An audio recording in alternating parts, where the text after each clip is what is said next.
Well, first of all, welcome to everyone, and it's fun to see everybody from different parts of the state that we have with us today.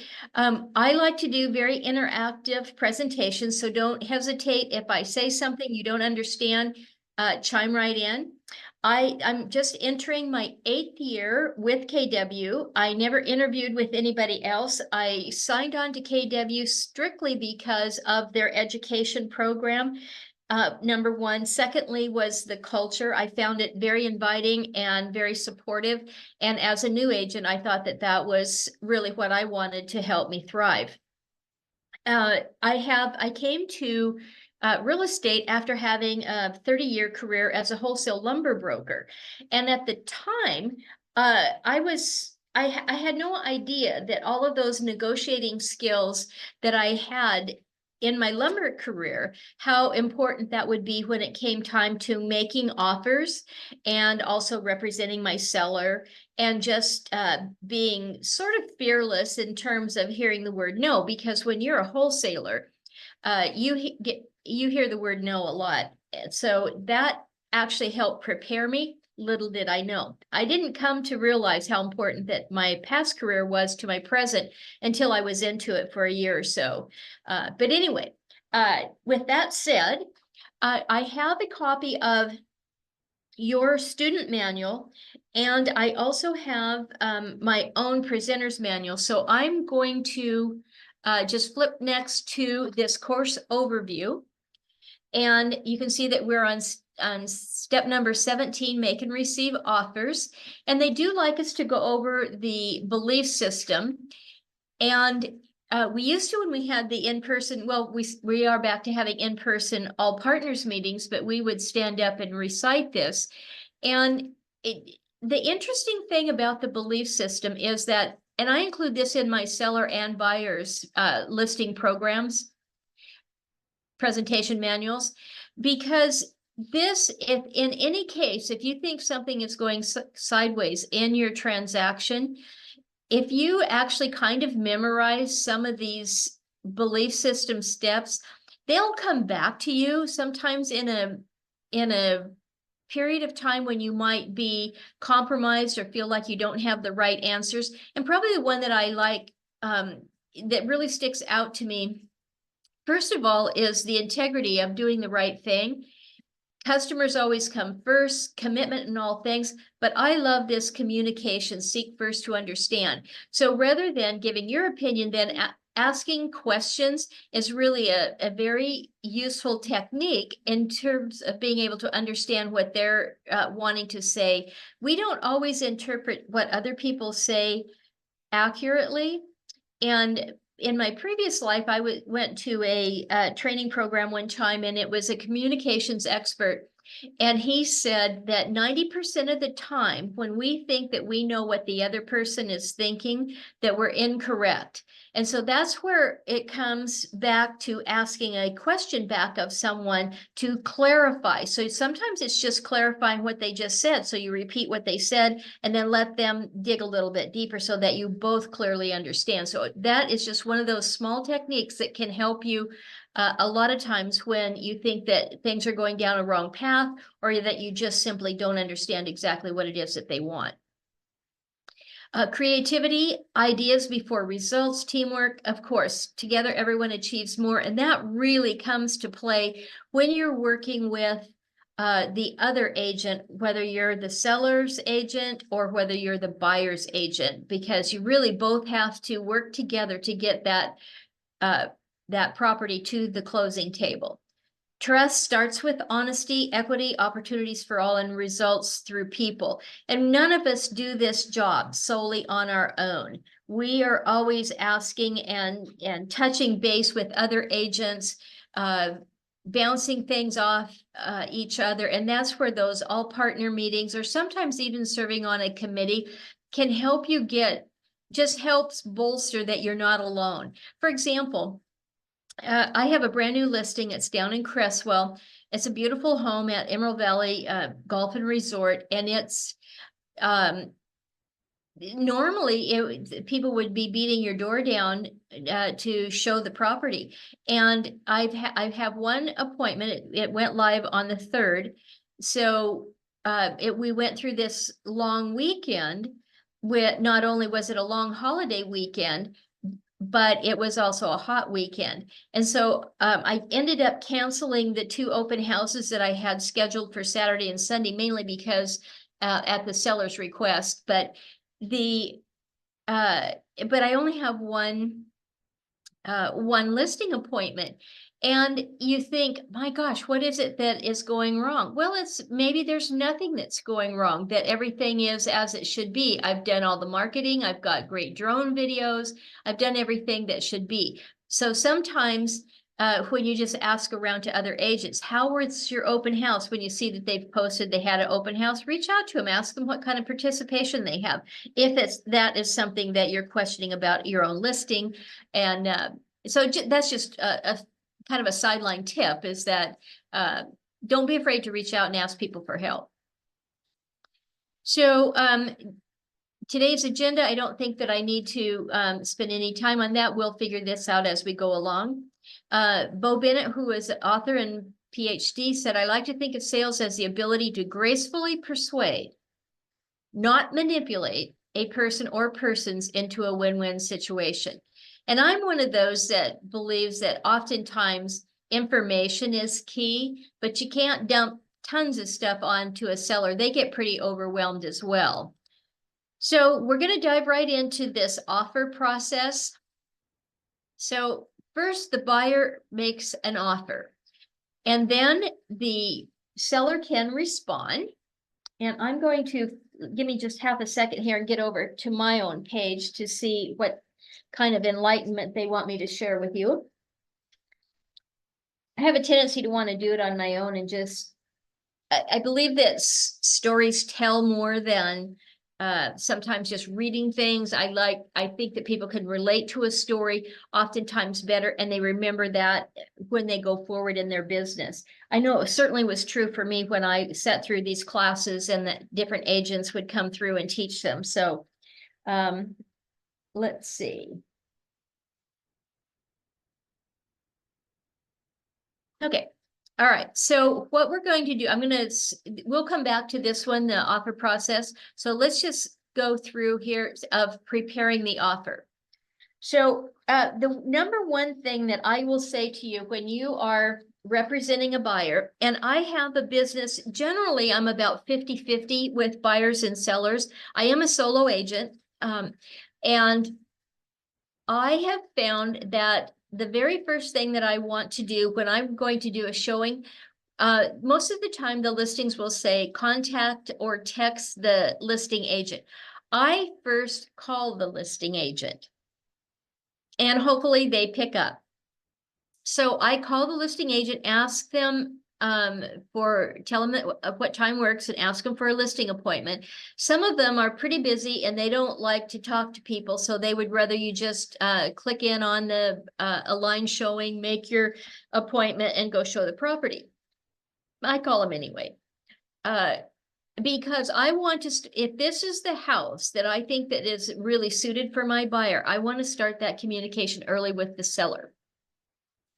Or I mean, with the listing agent. And the more that you can build rapport with that listing agent, and the more information that you can get to give to your buyer, the more successful you're going to have in getting your offer not only accepted, but to get your buyer to move forward with an offer. And the reason I say that is that this market is kind of a crazy market. There are some houses that are still getting multiple offers. There are other houses that are sitting on the market. So if you are looking at a house that when you call that listing agent, one of the first questions that you have is, do you have any offers on the table? Because that creates a sense of urgency for your buyer and for yourself. If they are interested in this house, once they view it, that they don't have a lot of time to waste. So then when you say this, let's say that listing agent said, yes, I have one offer on the table. Then you say, and if they don't volunteer the information, ask when the offers will be reviewed. So if you're looking on a Monday and they say, we're reviewing offers Wednesday at noon, then you can make your expiration date for that contract offer to be sometime, say 4 o'clock on Wednesday afternoon. I give them plenty of time in that regard. Sometimes I've tried to play hardball and I'll make a short time period for them to respond. And I usually will also ask that listing agent, well, I'm getting ahead of myself. So I'll come back to that thought. So getting that information from the listing agent, number one, do you have any offers on the table? Now, this is before you've shown the property. And when are you reviewing offers? If they have no offers, then you just ask for a listing, tell them what time works for your buyers and coordinate that. And then secondly, I always say, is there anything that you have not stated in the MLS that my buyers should know? And sometimes they will offer some really interesting pieces of information that may make it really important. And also, it would be advantageous to your buyer to know that. So I always just ask them, is there anything else that you can share with me about this property? And I specifically say that's not listed in the MLS because I don't want them to think that I didn't read the description, because honestly, you'd be surprised how many agents don't read both the private remarks to the agent and to the public remarks to that the buyer will have seen. So I make sure that I read all of that because I don't want to appear as though I'm only doing half the job to that listing agent in case I want to start negotiating with her as time goes on.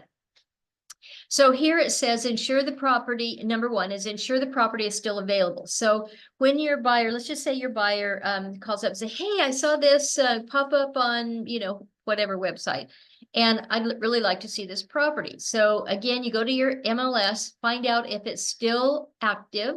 If it's in a pending status, that means that it can't be shown. But if they really like the property, I'd still reach out to that listing agent to find out if that how far along are you in this process, and is there any possibility that this will fall out? And again, that's just building rapport with that listing agent. Sometimes that listing agent, you're going to run into them multiple times in the next year or so in properties that they might have. So it doesn't hurt to be a recognizable name or somebody that asks good questions of a listing agent. Inquire about activity. Are you getting many showings? And I don't, I would say that I just don't have the experience in these 8 years that I've been doing this of agents that I feel like have not told me the truth about activity or any question that I've asked them. If I had a negative to say that more of them have not been responsive in a timely manner, that would be helpful. And I have an interesting story that happened. I had a little commercial property that I listed in mid-December of last year. And I kept wondering why in the heck that the agent wasn't responding back to me. And I would get emails from her or texts from her that were like 3:30 in the morning. And I'm like, what in the heck? And it turned out that after she had shown the property to her buyers and everything, she went on a 3-week vacation to Kenya with her kids. And so she was on a totally different time frame. But it took about a week and a half into these communications back and forth before she actually fessed up and said that she was in a different time zone and out of the country. So then we already talked about finding out if there's other offers on the property. If it falls through, ask why it fell through. And I had a country property last year. It was out by Junction City. It was a nice 10-acre property. And we had multiple offers on it. It took me 10 months to actually get it to the closing line, finish line. And the reason that they fell through, one of them was they had made a contingent offer, contingent on selling their property. And that was last fall when the interest rates went up to a little over 8%, and they just could not get their house shown, even though they'd come down 50,000 in price, so that they had to back out. So not all of these, when they fall out of a pending position, not all of them have anything to do with like an inspection report or anything like that. Sometimes it's just a financing for the buyers on the other end.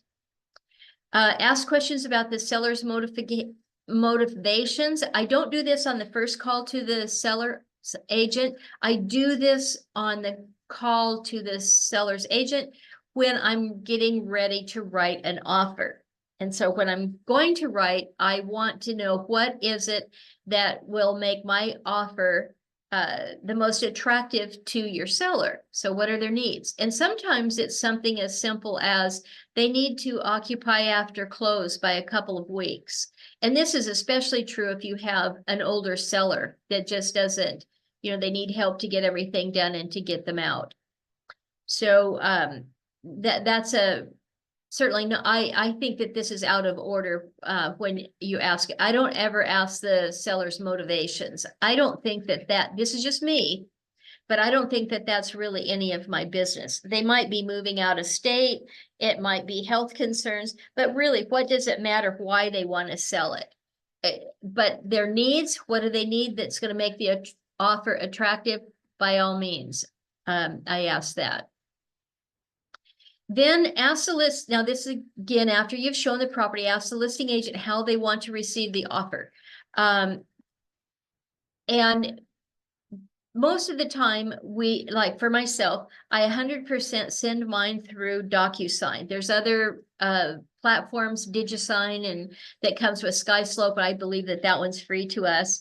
I still use DocuSign, but one of the things when I do send an offer is that I text the agent that I've sent the offer, I email the offer to them, and then when I email it, in the context of my email that goes with that offer, I ask them to reply back that they have received it. And I did have one offer when I was listing one property here recently, actually it was last year, that her offer actually went to spam, which was the first time that I'd ever had that happen. So as a buyer's agent, you want to make dang sure that your offer gets through to that listing agent, particularly if you have multiple offers. How do you want to receive it? Okay, so back, I'm just going to reiterate this on once I send the offer, I text them, I email it with a request for them to reply that they received it. Number 7, they have, and this is a little outdated based on what we're going to expect as of August the 17th with some of these new guidelines. It will become a requirement to have buyers pre-qualification from a lender when we present the offer. And that's been pretty much the standard for most of, I think at least in the Eugene Springfield area, we've been really good about, and most people are, even from the other real estate companies are real good about sending those pre-qual letters, because if it's a multiple offer situation and your buyer has not even talked to a lender yet to see if they can afford this property, that's just a no-go right from the get-go. They won't even look at your offer. So you got to get that before you start this whole looking process. You've got to get your buyers lined up with a lender and get a pre-qualification letter from them, because otherwise you're wasting your time. Review. Now this is when you're going to write the offer. Review the MLS and the tax records. I check them out on RLID, which for Lane County, that's a regional land information directory. And so that's pretty solid information, and most listing agents use that for the data that they put on their listing. But just go back to the MLS and look and see exactly, make sure that there haven't been any changes in that document. So when I show a property, I print that off the agent pool so that I have that information in front of me. Then produce a comparative market analysis. This is not a step that I do. Some agents do. It's just not something that I have done. When I take my buyers out, and we've looked at half a dozen houses, they pretty much get an idea about what the values are for houses. And most of them have followed the approximate price point that they're looking for, have followed other houses. And whoa, I accidentally hit my mouse. The market analysis, it doesn't hurt you to do those just so that you become more skilled at creating a market analysis. For me, I belong to the RMLS and I use RPR, which is in the toolkit on the on RMLS's website. And that's a nationwide database, but I use it. I think that it looks good. It's a really clean copy, and you can kind of tailor it. So there's some of the data sheets that I don't think people really care about, like demographics and that sort of thing. Maybe they do, but I don't include those. Even for my sellers, I don't include that.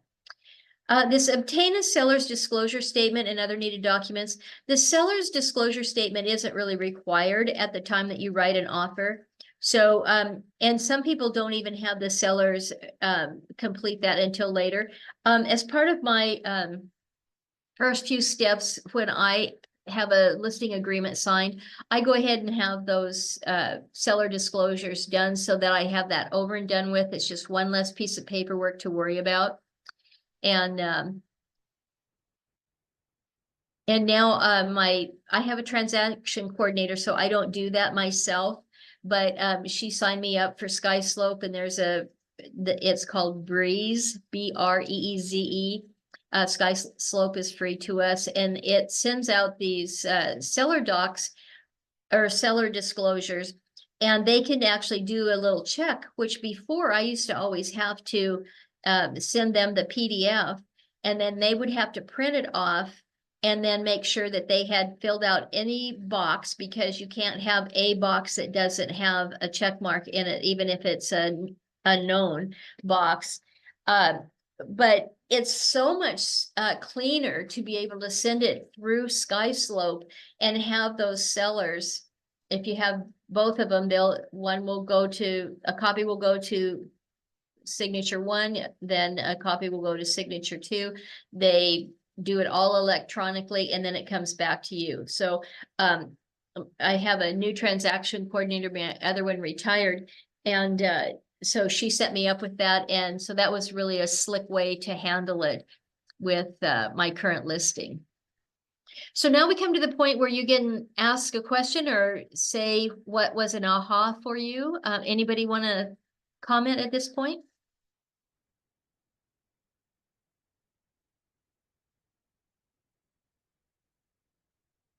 It's hard sometimes to have questions when you haven't had a transaction, but never fear, they will come. So writing the offer. Price and terms. So if it's a property that has, if it's a property that somebody has had listed for 30, 45 days, you may or may not want to offer less than what the listing price is. So that's a discussion with your buyer, and buyers aren't stupid. They can see on Zillow or anybody else how many days on market it has been.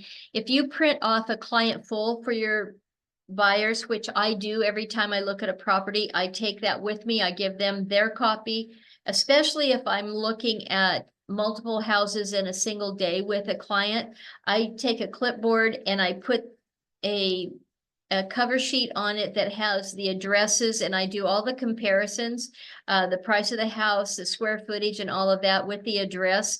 And then that way I leave some blank space. I do it on an Excel spreadsheet, and that way they can either line it out completely that it's not something that they want, but it's just a good reference for them. I also print out the client full. If they don't like it, I ask them to make comments on one of the sheets, whether it's on that cover sheet that I've given them with the houses that we're looking at, or to make a comment on their client full and write on there why they didn't like it.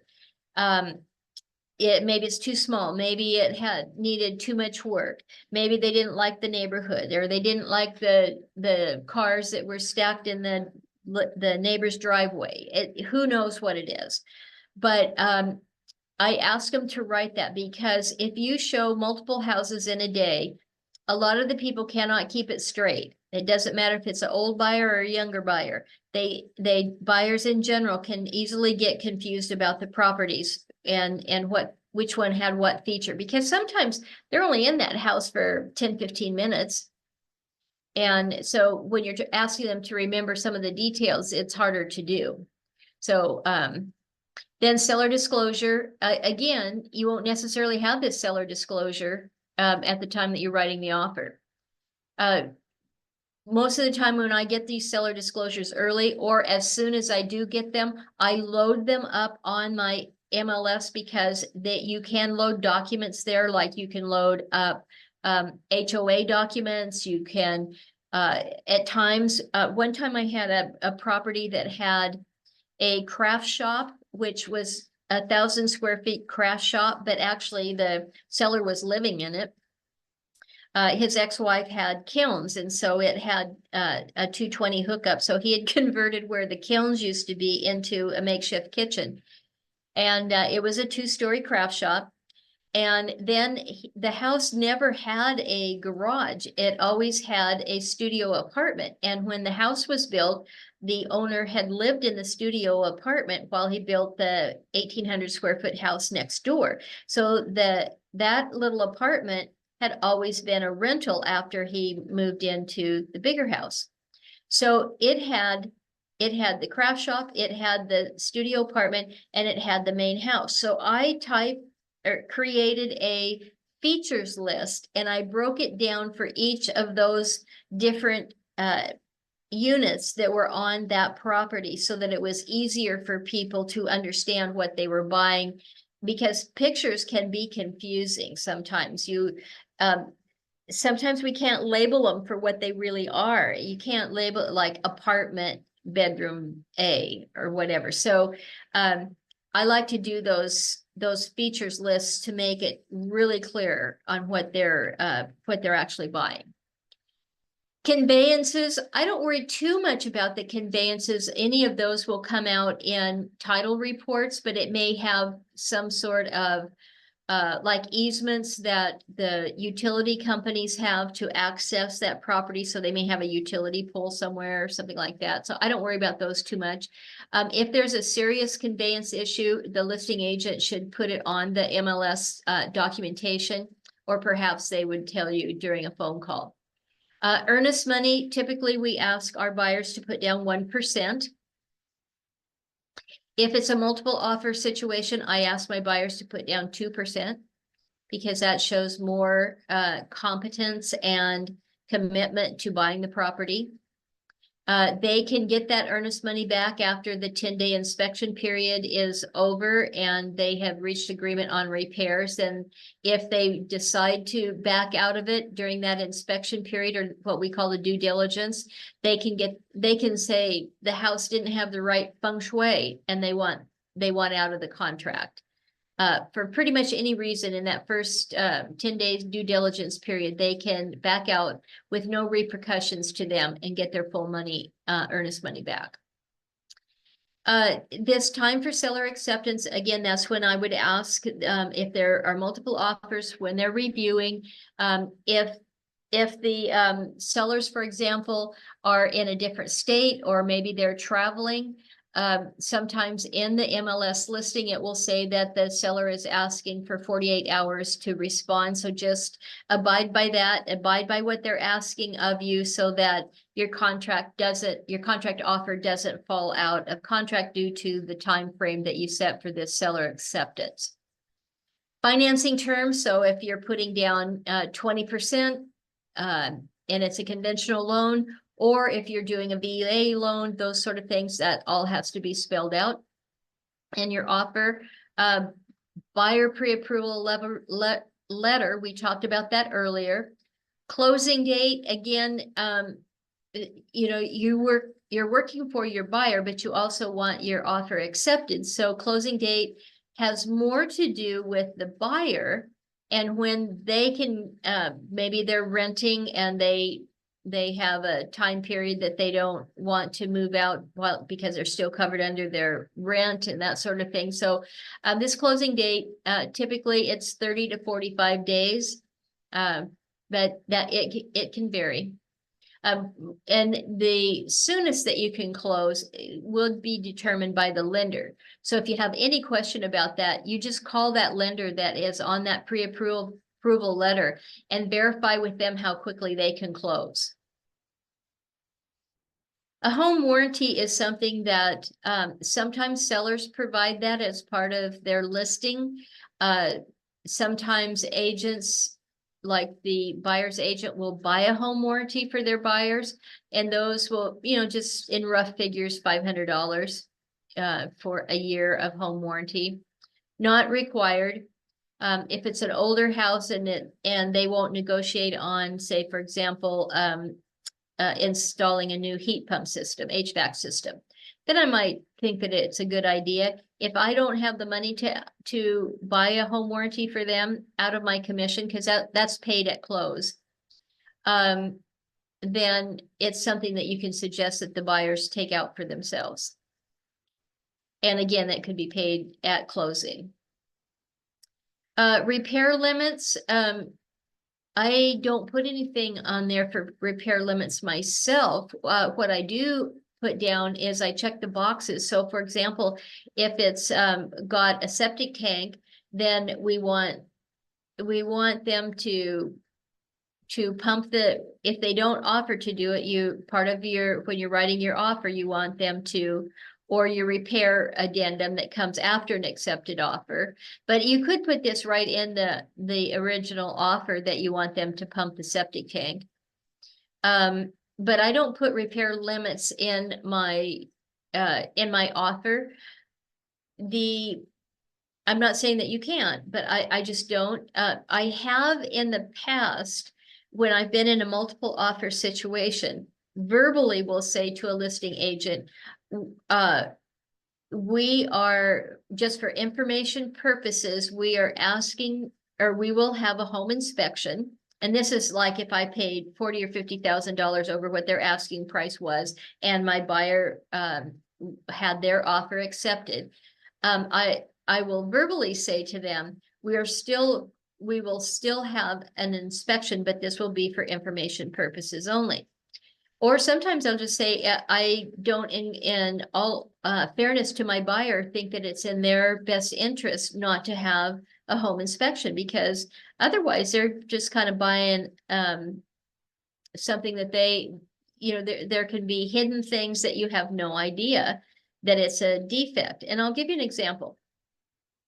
I had a client in Portland, and we had decided we're looking at 4 or 5 houses on a Saturday. It was a really active showing period, and this one house that I thought was really a good house for them had been on the market for about 20 days.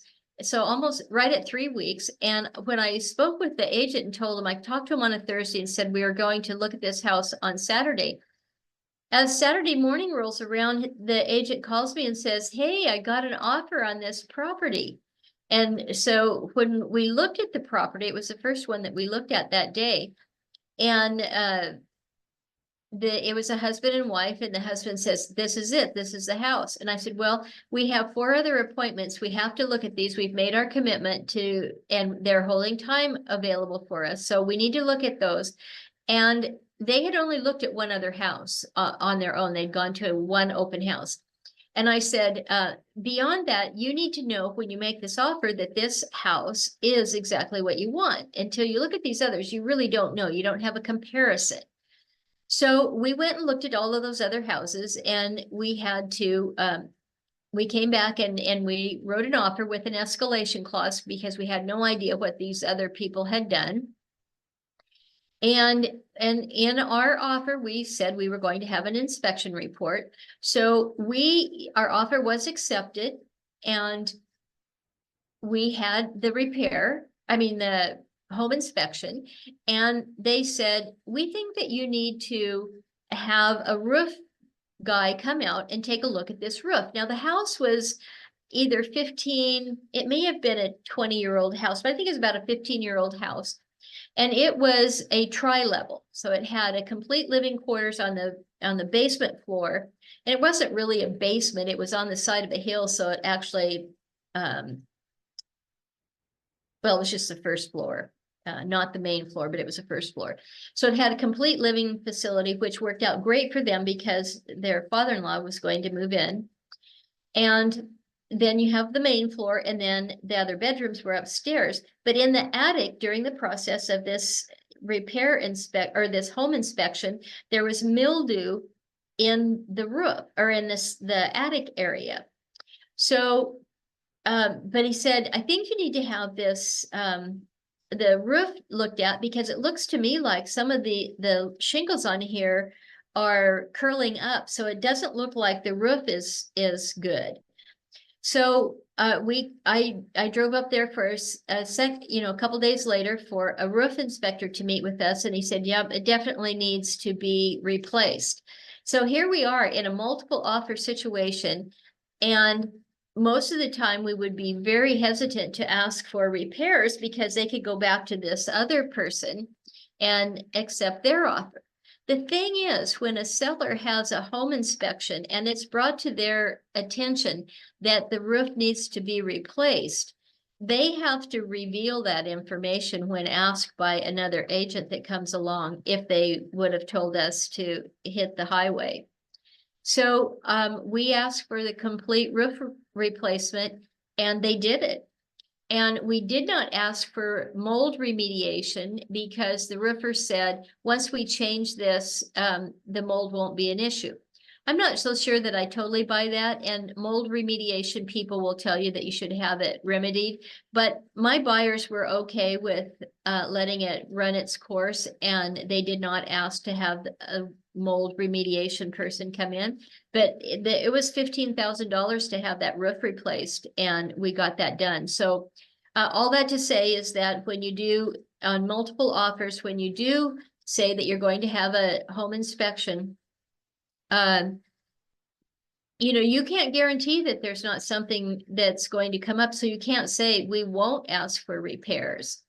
Just say this is for information purposes. But if we find out, and this is what I say to the listing agent, but if we find out that the roof is bad or you have some serious foundation issues, then we will come back and ask. And I just tell them that right up front, so that in case there's something big that comes along, then they're not going to say, well, we should take this other offer, to the sellers. So anyway, that's how I handle it.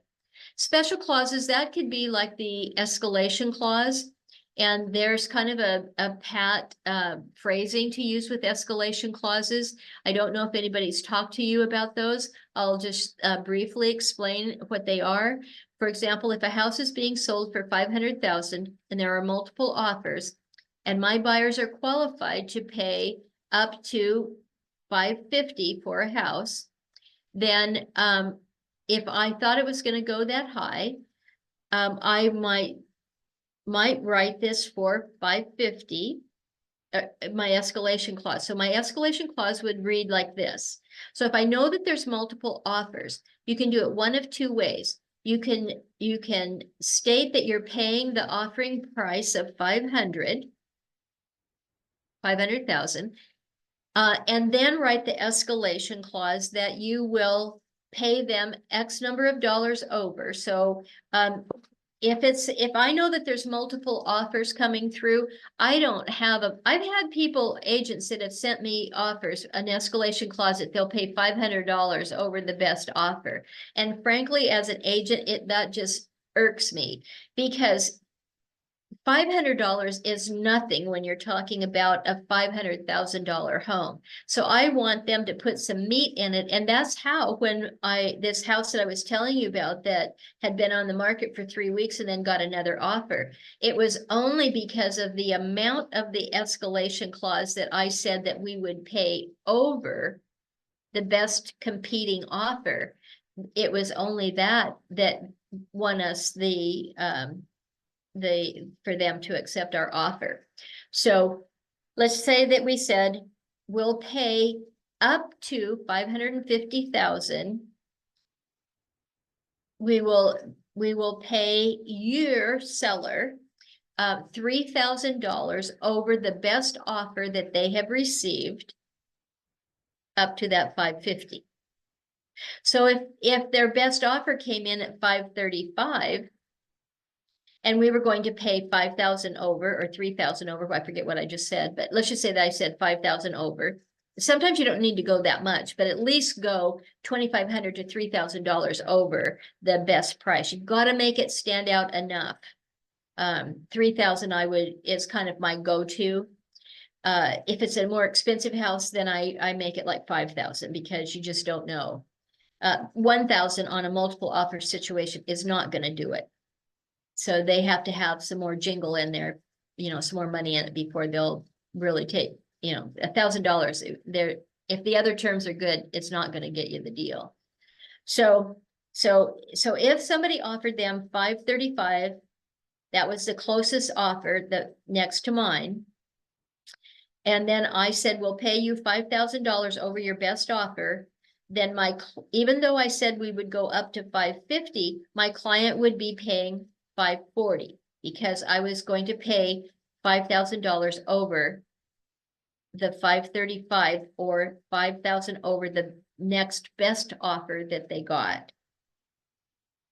So it doesn't mean that they're obligated to the 550 if the competing offers are less than the 550. So does anybody have any question about that?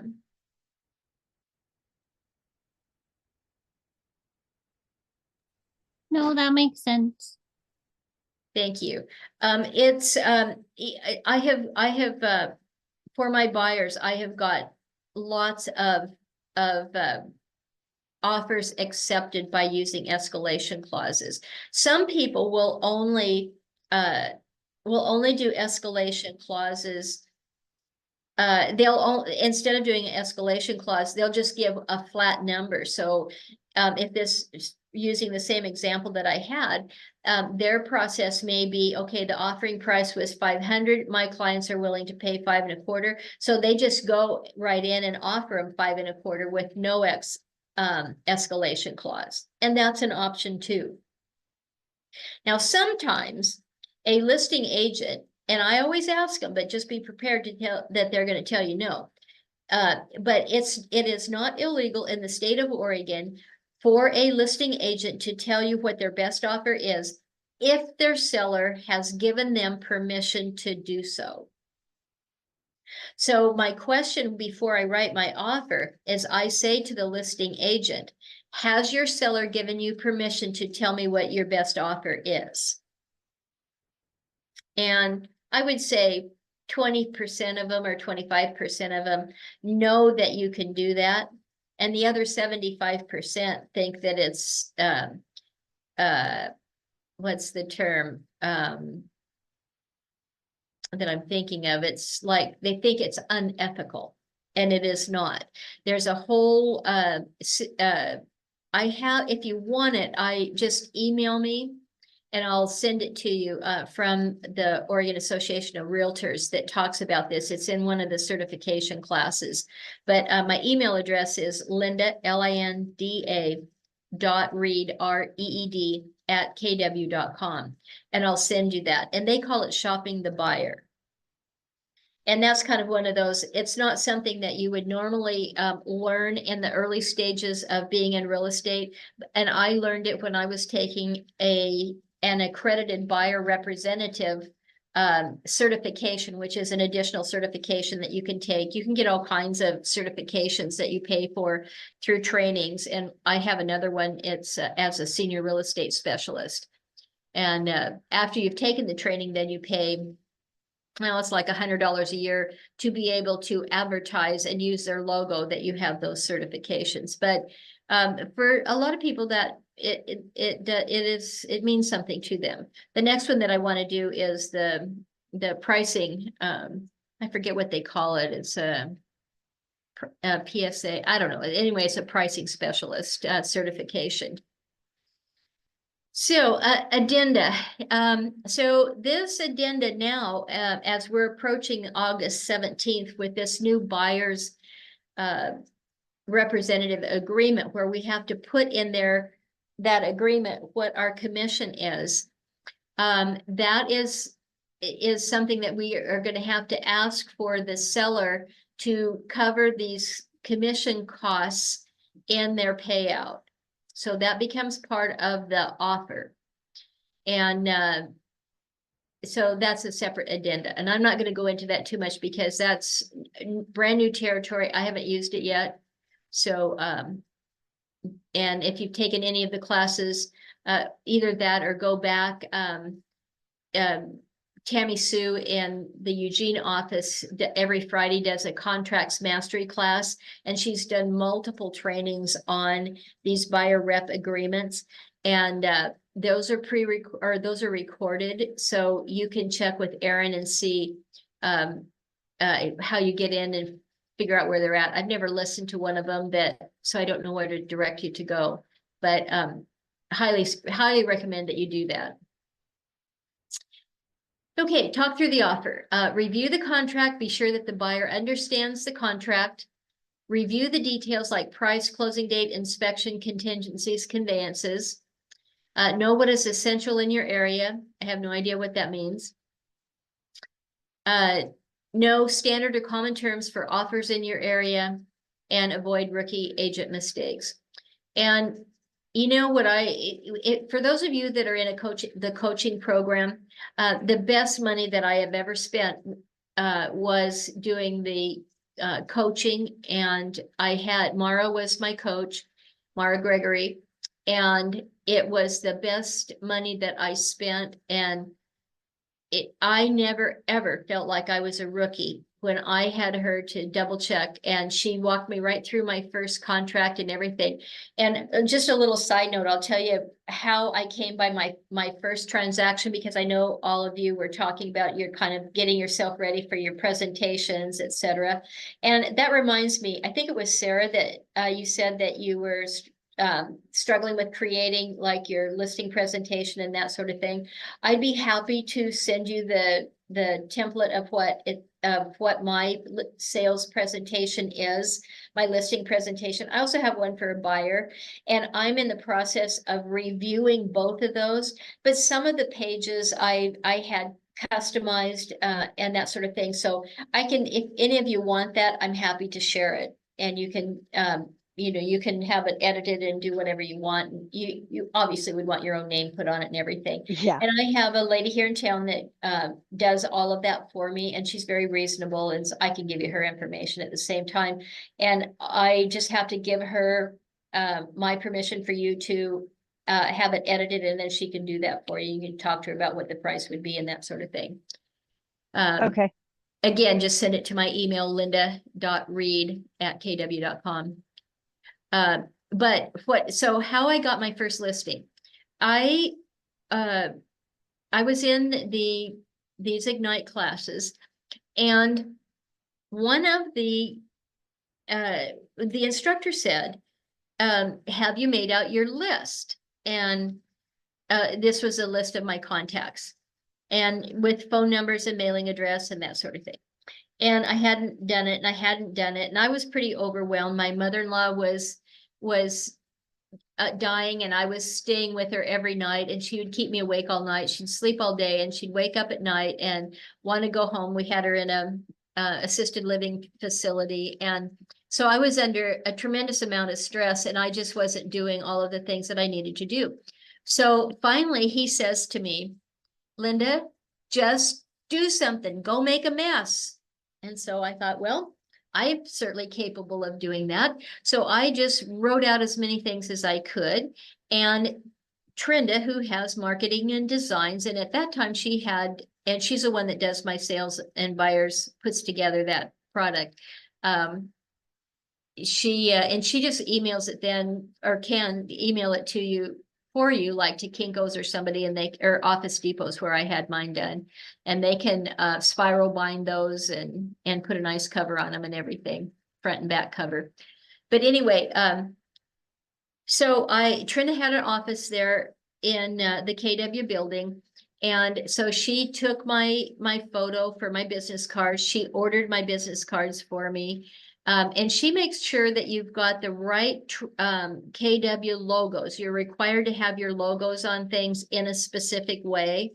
So don't try to create some of that stuff yourself, because there are, and again, this is another download, but if you send it to me, I think it's called Identity, and I don't know, it has something to do with logos and everything. It's kind of a practices guideline, and I got it off either Command or KW Connect, one or the other, but just put that in an email. I can send that out to you as well.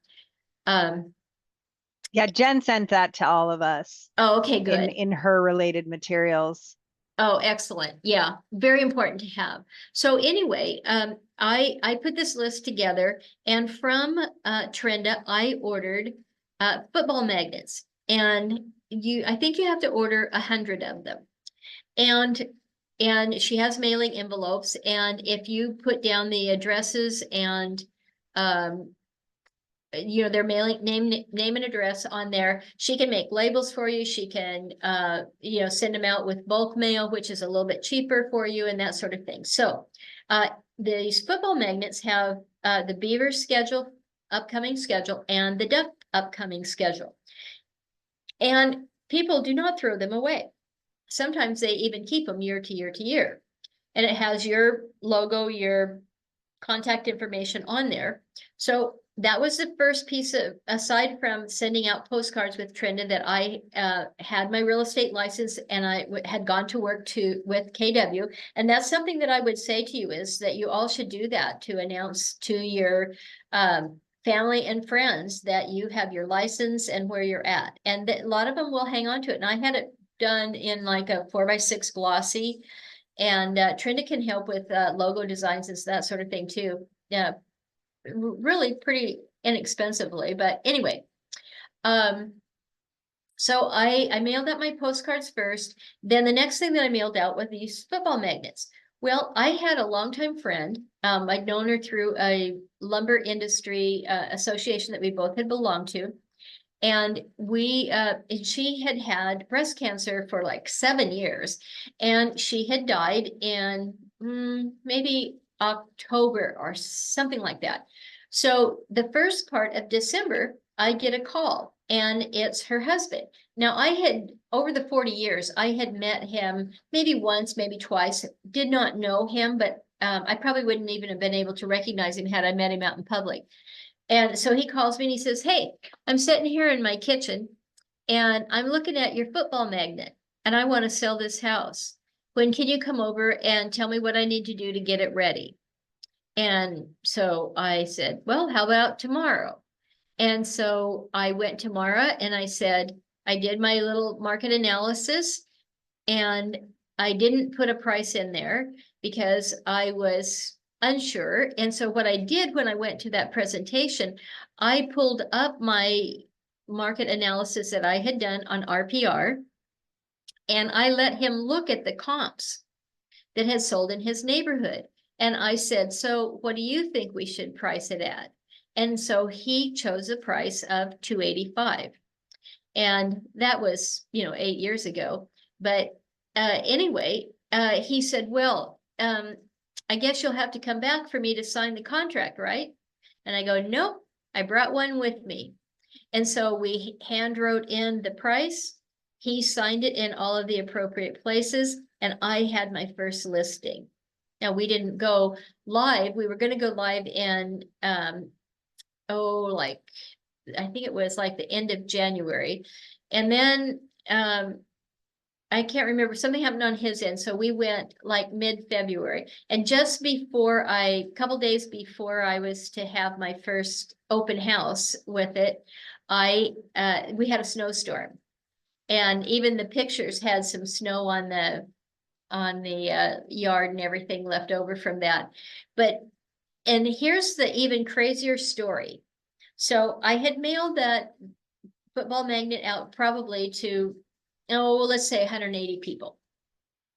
So I got that first listing. So I'd been in the business of, well, I started in June. So this was by the time I signed my first contract was in early to mid December. So let's just say 6 months. And then we went live in mid-February.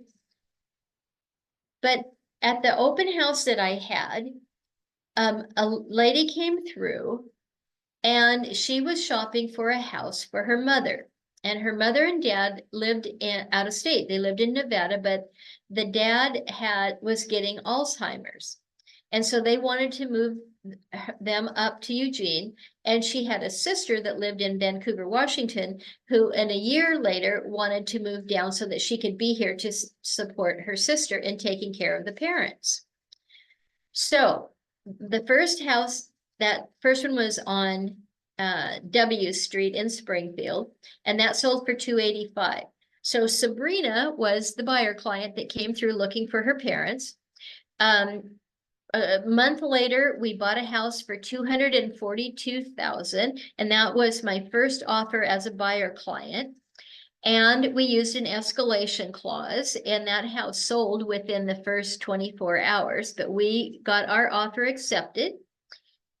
Then the next year, so now we're looking at about almost 600,000 in sales from that. Now this all generates from this football magnet. So 600,000 there in the first year. And then the sister bought a house the next year for 500,000. So now we're at $1.1 million. Then both their parents died. And as of last year in 2023, we sold that first house where I represented them for 400,000. So in that 7 years, it had gone from 242,000 to $400,000 property, and they did nothing to it. And so now we're at $1.5 million. So now fast forward to 2024, and Sabrina herself wants to find a house, and she wants to find a house that somewhere between the $500,000 and $650,000 level that has a 3-car garage and only 1 level, because she and her husband are in a 2-level house. So we've been looking for that house. So potentially she will have to sell her house also and then buy, let's just say that they buy at 600,000 and they sell theirs at 600,000. That's another $1 million too, on top of the $1.5 million that I've already done because of that very first listing. So I'm, a year from now, I could very easily be at 2.7 million in sales based off that one football magnet that Dale Knight received from me. So if you ever wonder if, touching the people that and again, I didn't know him really, he was just an acquaintance, but it does work. And he was on my monthly mailings. And so with Trenda, I send out monthly postcards, and you can do it on command. I just can't do everything. So I leave it up to her, and she offers things like free car washes 1 month. And when it's a $10 car wash, then I pay 50% of that. And probably 20% or 10% of the people ever redeem these coupons. But when it's a free Euphoria truffle, about 40 people will use it. But anyway, it does pay off. That's all the only reason that I'm saying that to you. So before we move on, any questions?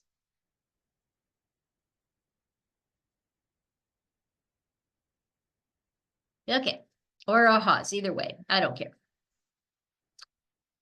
I don't know. We hear these stories and I feel like you just have to keep trying, I guess, because it does seem to work for somebody. Well, consistency is the name of the game, and it doesn't even have to be pretty, but keeping in contact. You would be surprised how many people that should remember that you are in real estate. And if you aren't touching them in some way, that's why the whole KW system of now it's like a 36 touch or something. I've never done that. Because part of the reason is I never collected all of their emails to begin with, but some people have birthday campaigns where they get somebody's birthday and date, and then they'll send them a little birthday card, or they might send them a $5 Starbucks card for their birthday. Just, hey, thinking about you, remembering you, blah, blah, blah. So, but those touches to your clients and always bringing it back to that you're in real estate, really important. And I've had success with my business without doing massive amounts. And like I tried door knocking. I was horrible at door knocking, but I got a little bit better at it when for me, it was just purely a confidence matter. And some people won't answer the door. Some people will go not interested and slam the door at you, and I didn't like that too much. Even though I'd had a full career of hearing no a lot, I just didn't like it when I was doing the person to person. But one of the things that I've done is I do have yearly magnets that I get from Trenda, calendar magnets, as well as the football magnet. So if I ordered, let's say example, I only had 50 people that I could put on my sphere of influence, like family and friends that I might want to mail to. If I only had 50, then because it's football season, like a week or so before the first game, I would door knock somebody. I would door knock in my neighborhood.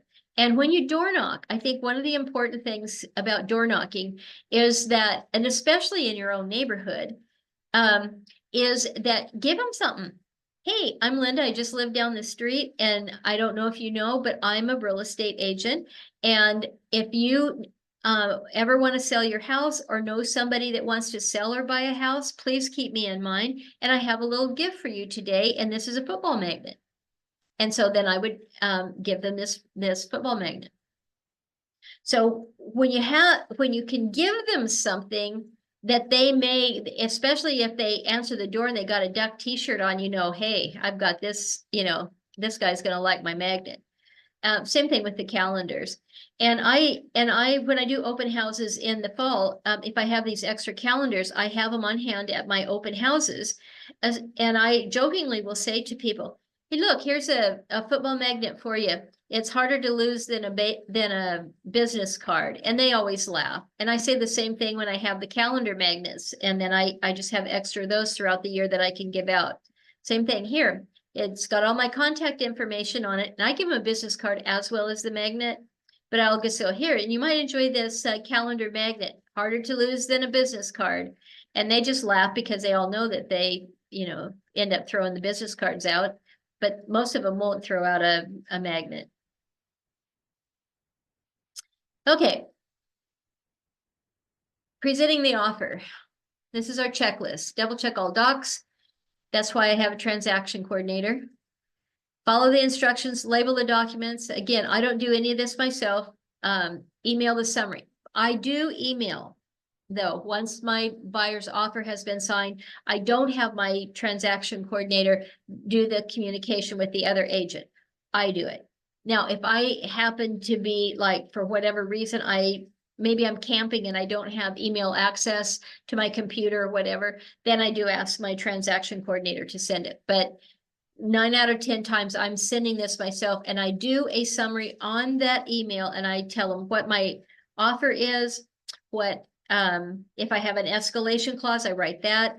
I write the date, preliminary date when it will close, and I just put some of that pertinent information so that it's easily understandable. They don't have to dig through the document to find it all, because if they're in a multiple offer situation, they still will probably review that whole document, but it just makes it easier for them. Then we have notify the listing agent. I've already covered that previously. add all these documents to command. Again, my transaction coordinator does that. And just in case you're interested, the one that I use charges $425 per transaction. And she only charges it to me for contracts that get to the closing table. The previous transaction coordinator I had charged $350, and I'm thinking that that we also have a transaction coordinator that's a separate department through KW there in Portland. So, but just check it out if you don't want to do this and be responsible. I personally don't want to be responsible. There are too many changes, too many little glitches, and I feel like that's not I'm not getting paid for that. I'm getting paid to service my buyer and my sellers and to be available to them. I do not want to be struggling over, have I filled out this document correctly? If I have to, I can do it like on a weekend when she doesn't work, but trust me, I don't like to. I just say that my transaction coordinator keeps me out of realtor jail, but that's just me. Okay. Now, I suppose I should let you, anything that in that presenting this offer, let me back up. In this checklist, anything on here that you have a question about? Or an aha?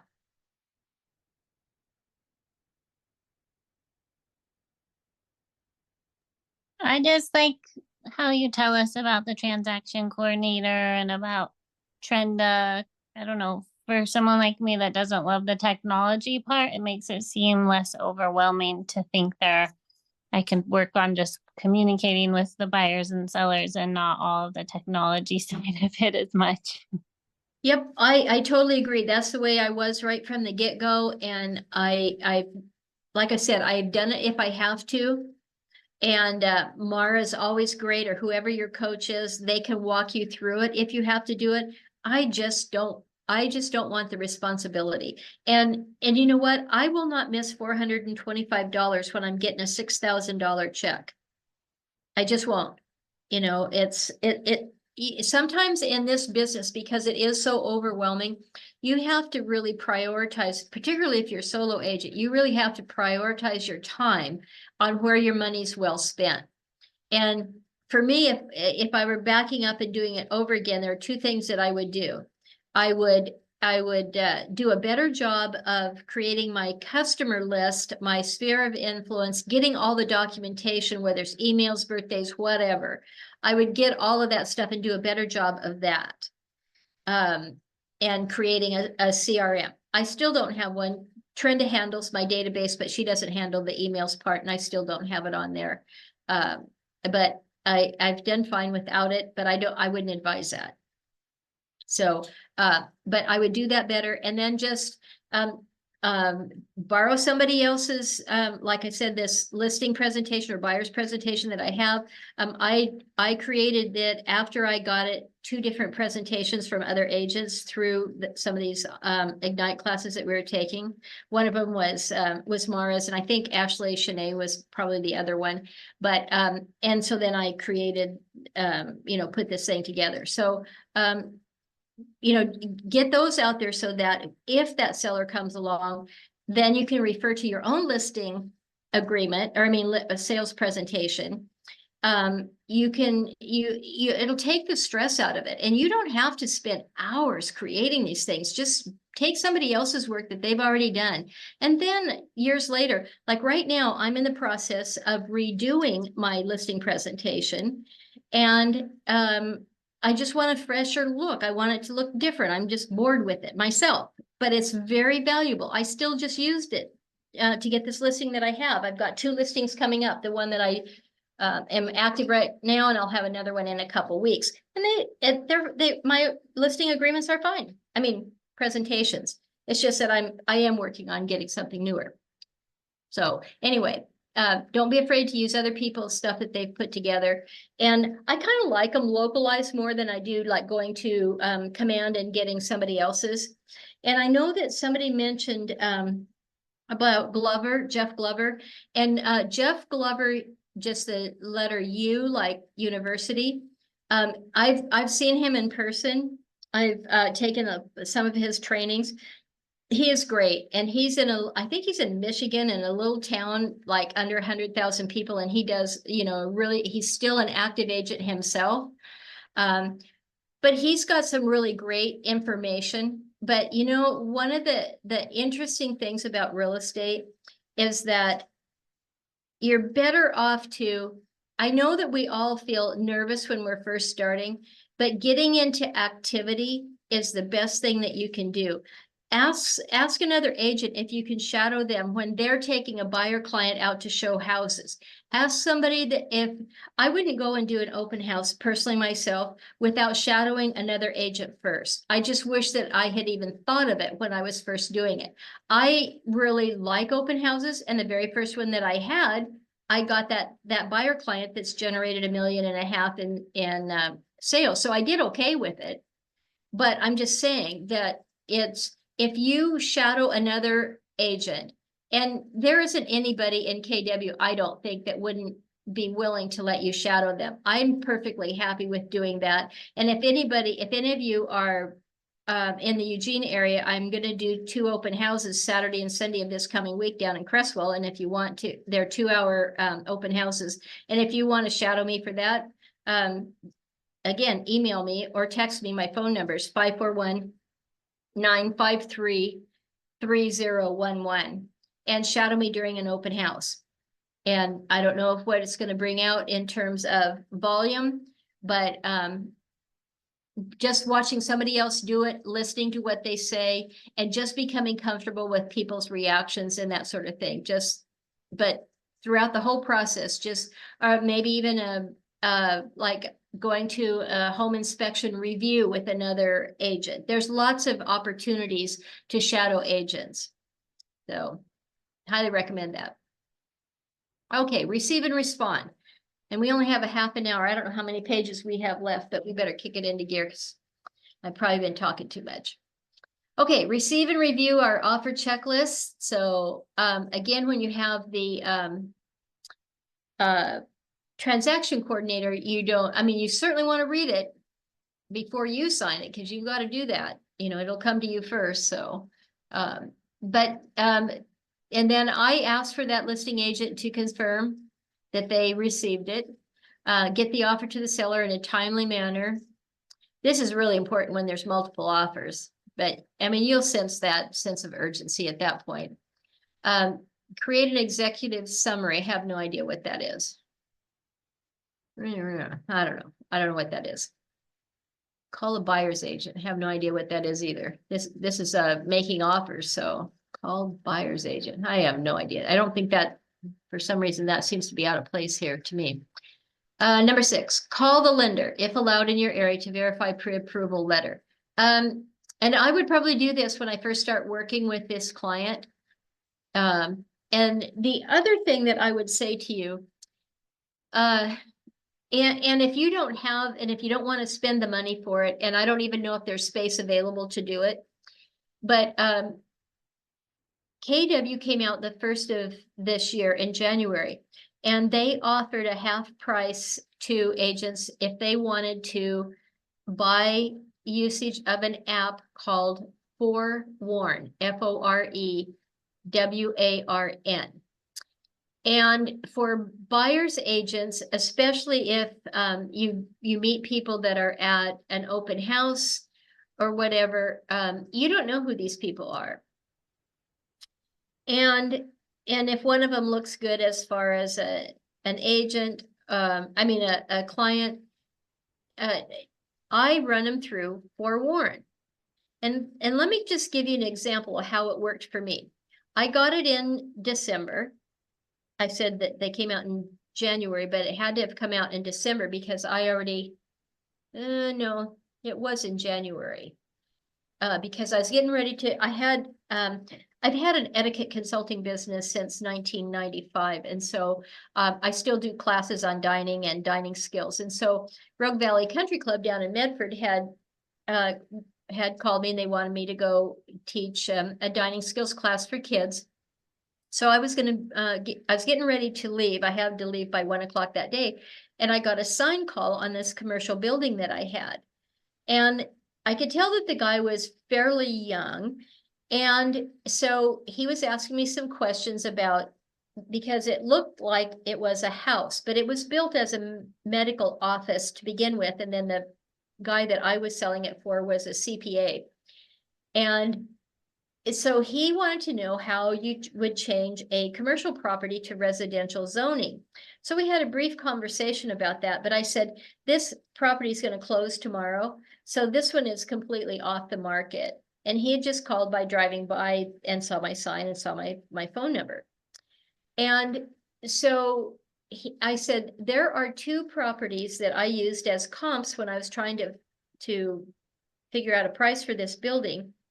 And both of them were like 1920s vintage houses, really nice houses. And I said, neither one of them have sold, and they've been on the market for like 8 months, 8 or 9 months. And I said, both of these would be really good houses because there's not that many multi-generational family houses available. And both of these houses would be perfect for that and to get the zoning changed. And because they were residential at one point, I don't think it would be that difficult in Springfield to get these changed. So I said, text me your name, your phone number, and your email address. And when I get back tonight, I said, it won't be until 10 or 11 o'clock tonight. I will send you the listings on both of these, client full report on both of these properties. And then you go do a drive-by and you'll see on each one of these properties what the price point is. So you'll know if it's in your price category. And then call me back and then we'll set up a time if it's something you think you're interested in, and then we'll go take a look at that. Well, number one, this was before we had this pending lawsuit where we were going to have buyer's contracts, and before we were going to have a pre-approval or pre-qualification letter before we could show property. So anyway, I'm sitting at my laptop and I'm printing off documents to take for this class that I was going to be giving that night. And I thought, I should run this guy through my new app, ForeWarn. So I look him up by his phone number, and the name that he had given me in the text was one of 12 aliases that he had. He was 28 years old. He had had 2 sexual assault arrests and 1 conviction for sexual assault too. And in my experience, when I've gotten sign calls, I don't check these people out. I had no way of checking them out. But with this app, I wouldn't have shown that property to that guy unless I took like 1 or 2 other agents with me, or at least one guy. I would not have gone and shown that property. But prior to having this app, I would have. So all of that to be said, just be careful and make sure that people know where you're going and the name of this guy. And that's why they often have you suggest that you have them come to the office and meet you. And I work from my home, so I've just never done it, but it's a dang good idea to have them come to the office, get a copy of their driver's license, and do that all as part of your buyer consultation. So Linda, Yes. the document you have up right now, this is for when we're listing a home. And so this is for the process for going through. So when we get offers to us, that's when you call their agent, confirm that you got the offer, what the offer exactly is. You do the call agent for clarification. The executive summary is when you do the listing it out for them, especially if the seller has multiple offers, how you give them like all the offers with just the highlights on it so that they can compare and contrast. I think that's what they mean by executive summary. And then you call the lender to make sure that the person making the offer is in fact going to get the offer. So that's, I think you were looking at it from representing a buyer, but this is when you're representing a seller. Yeah, I agree. That is probably true. All right. Well, thanks for that clarification. But in this number 6, in terms of the lender, I do that on the pre-approval, whether I'm representing the buyer or whether I'm representing the seller, to call that lender and make sure that this pre-approval is up to date and everything is fine with it. Okay, creating an offer in command.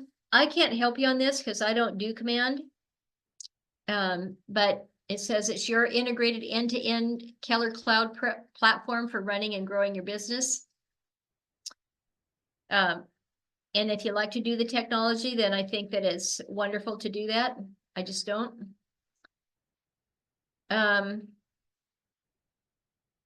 So receive, review, and respond to the offer. So the buyer makes an offer, the seller responds in one of three ways. They can counter the offer. And I think that this is going to happen more times than we've been seeing because of the upcoming commission debate. So if you write the offer and say that you want 3% commission, I see that we'll get some of the sellers that will come back and offer 2.5% commission. And I think that what will happen also in this commission thing is that the buyer's agents will call the listing agent and ask them what the buyer is offering. I mean, what the seller is offering. Now, some of the agents are already starting to implement this, and I have found thus far that they won't tell me. They just say, write it in your offer. So it'll be interesting to see how it all plays out. So the negotiations can sometimes, the agent will call and ask you some things before they counter the offer. Other agents will just have their client just cold send you a counter offer.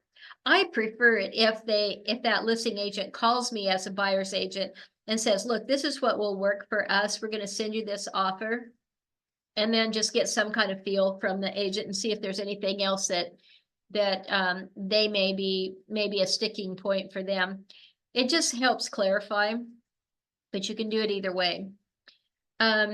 If they accept the offer, that's time to be happy, breathe a sigh of relief. And then you start, I always set up the inspection report or inspections for my clients. Most of the time they don't have like a home inspector in their pocket. They wouldn't know where to begin except for just search it on Google. So I have people that I work with, and I often work with Pillar to Post. They're all over the state, and I like their presentation. The fact that they review it on a laptop screen that final hour of the inspection, and they print off a copy in a binder for you right then and there, and then they'll still email you a copy. And so generally you have 10 business days for that inspection period to transpire. So that's all part of that contract close process. Or one of the things that can happen is if you make an offer, let's just say you offered them $20,000 or $30,000 less than what they were asking, and they reject the offer. That doesn't mean it's a closed deal. Your buyer, as a buyer's agent, you can counter. You can go back and make another counter, even though they rejected your first one. You can still go back. You're still in the process if you want to counter their rejection. So that is not a done deal. Reaching a decision. Okay, so that's basically what we just saw in that previous screen. Respond to the offer. We're not going to role play. Any questions or ahas?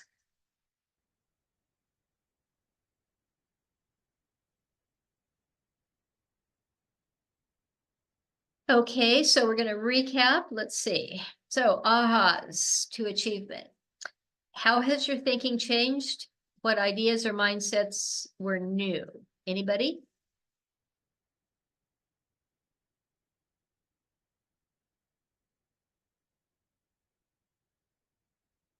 Well, let's go on to number 2. What do you feel differently about, and what was meaningful to you today?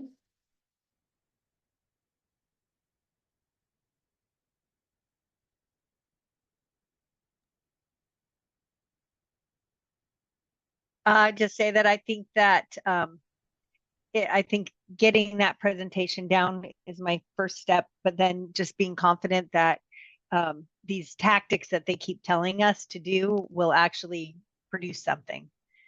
You know, hearing your positive examples helps give encouragement that it will come to fruition for us. Yeah, and the interesting thing too is when I did my first listing presentation, when I arrived at the house, we just did some pleasantries, and then I said, look, I'd like to just walk through your house real quick. And he had it like half empty. He'd been giving away furniture and that sort of thing. He'd already bought a motorhome and that sort of thing, and he was gonna just travel the country and stuff, because it had been a long 7 years of taking care of his wife and everything. So but so it was pretty casual to begin with. And then when we just got into he was more concerned about what he needed to do to improve the property to get it ready to sell. And so I didn't have to go through all of the nitty gritty of my listing presentation. And I think that you'll find that to be true. So because the objective at that point, and he was kind of driving the ship, as it will, he wanted to know, and in his case, he needed to pressure wash his back patio. It was covered in green moss. And I suggested that he have the gutters cleaned and then have his landscaper come in and put down fresh bark. And I think all total, at that point, it was about $1,600 worth of expense, but he had to get that all coordinated and everything. And but I could tell that he'd bought property before. It'd been a while. I didn't go through page by page of my listing presentation, because he had said, tell me what I need to know to get this house ready to sell. And because my mother-in-law had passed away, I had some of her furniture, and I happened to have a 18 by 45 foot building that's on a separate building that's behind my garage. And so I stored her furniture back there. So I said, look, I'll come in and lightly stage your house once you get everything out. So when we take the pictures and everything, then it's going to have a little bit of semblance of what it looks like with furniture in it. And I didn't have enough to do the whole house at that time. So I bought fresh towels and some artificial plants to put in the bathrooms. And I had a little portable table it was a little round table that I could set up a place setting for two. And I had two pretty chairs, and the table had belonged to my mother-in-law, but she had, and it had a tablecloth that went to the floor, but it was actually a lamp stand that she'd had in her living room, but it was perfect for me to put in any dining room. And now I've had a second one made. And even in bigger houses, I still use this same little dining room table and set up a table for two. It's very sweet, for people to walk in and go, oh, isn't this cute? So it just gives them an idea, and it gives them a reference for space. So how much more space they have to put their own things in there. But this guy was not requiring me to go through all of the steps of that listing presentation. And so I did not. Because I'd been in sales for 30 years. So I just had this gut instinct that why oversell it? I already was going to get this listing.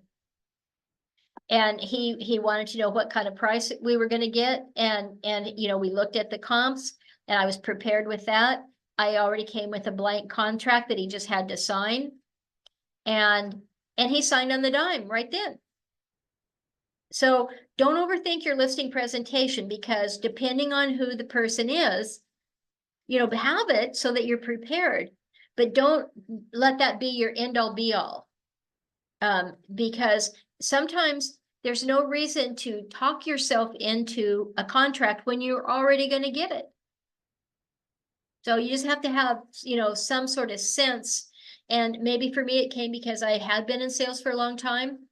But it was all new to me, but I just shut up when he was leading the questions. And so I just didn't go into all the other stuff. I didn't need to. So hopefully that's helpful to you, but do your homework, but just know that each situation is going to be slightly different. How will your behaviors be different going forward, and what actions will you take?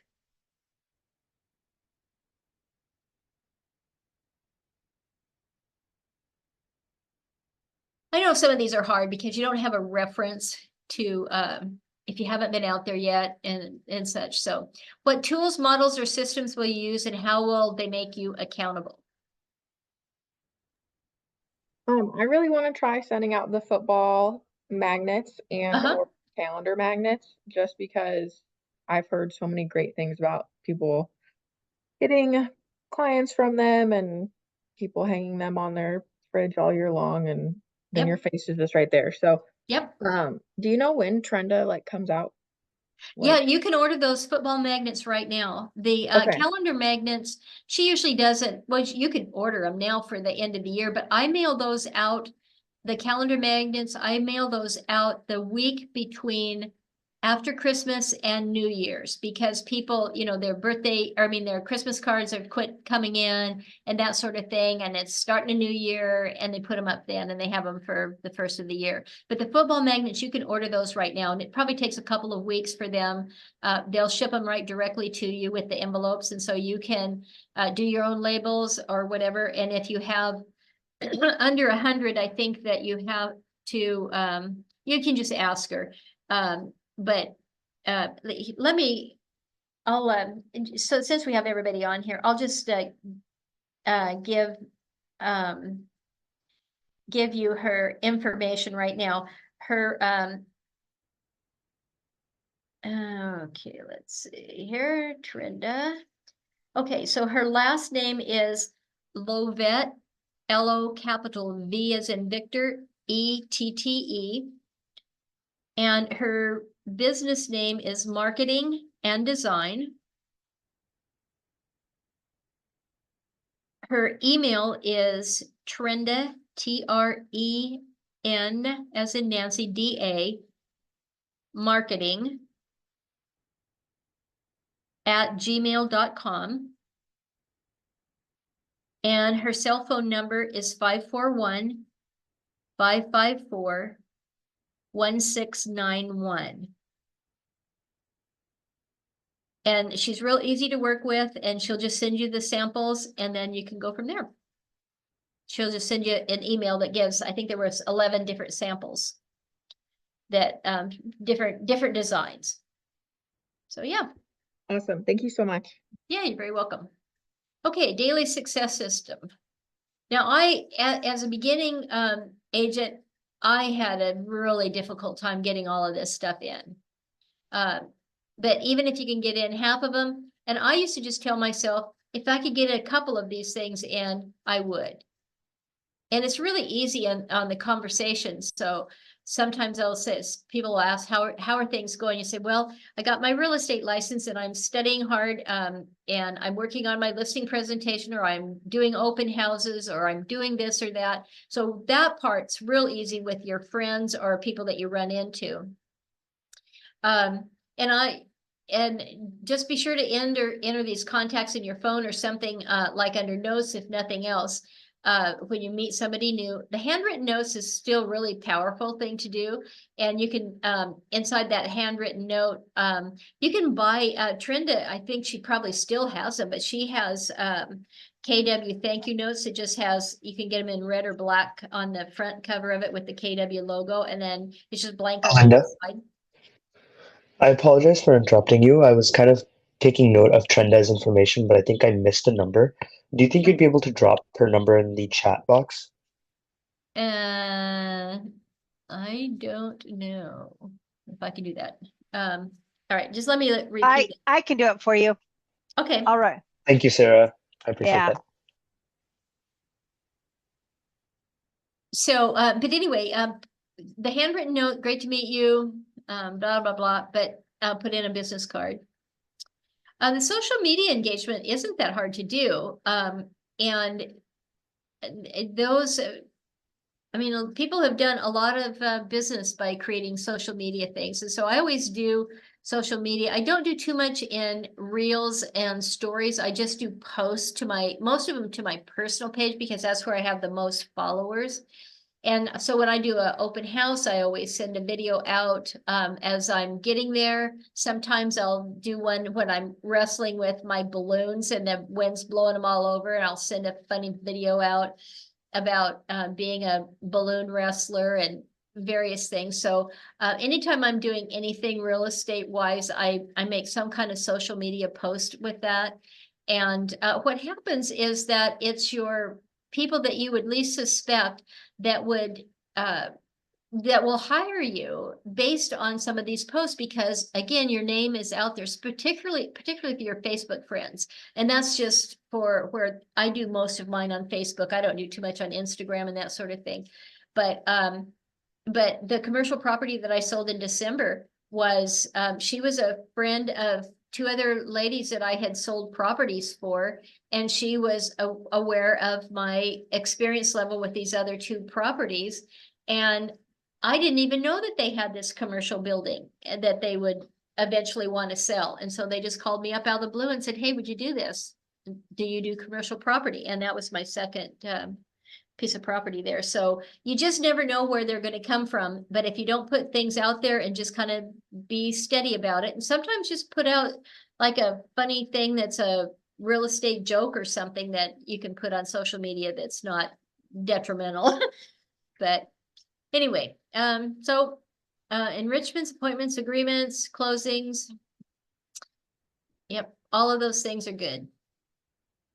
Okay, so we don't have to role play, prepare your conversation list. This is just your contacts, etc. So we're not doing all of this.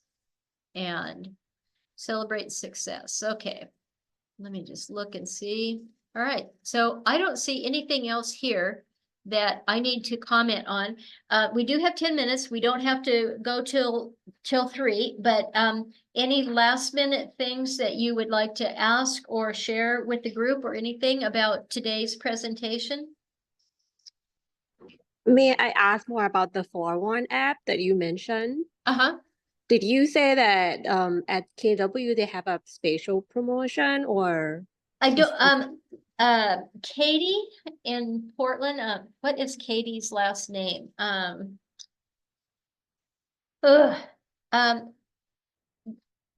Even Leslie Hilbert probably would know. Katie, is it like Hardwick or something like that?